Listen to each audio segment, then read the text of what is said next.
الليلة كل الأنظار هتكون على ملعب النار، مواجهة من العيار الثقيل بين ليفربول وباريس سان جيرمان في إياب ربع نهائي دوري أبطال أوروبا. مباراة الذهاب كانت صدمة لجماهير الريدز، باريس حسمها بنتيجة من 2-0. سيطرة كاملة واستحواذ خلى ليفربول شبه غايب عن المشهد. لكن ليلة مختلفة لأن نجم مصر محمد صلاح راجع بعد غيابه في مباراة الذهاب، هيكون أساسي النهاردة، وخصوصا بعد ما رجع بثقة كبيرة وسجل هدف مهم قدام فولهام في الدوري.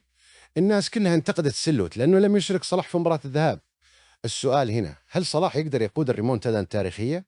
أو لا دفاع باريس وهيبته هيكونوا كلمة النهاية، ويودع ليفربول البطولة؟ مباراة عنوانها لا مستحيل في كرة القدم صافرة البداية اليوم الثلاثاء 14 أبريل الساعة 9 مساء بتوقيت مصر، وتعليق صوتي مميز مع المعلق عمرو الخضيري.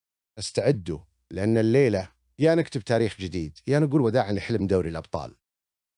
تعمل لايك وتشترك في القناة عشان توصلك كل أخبار منتخب مصر وكأس العالم أول بأول.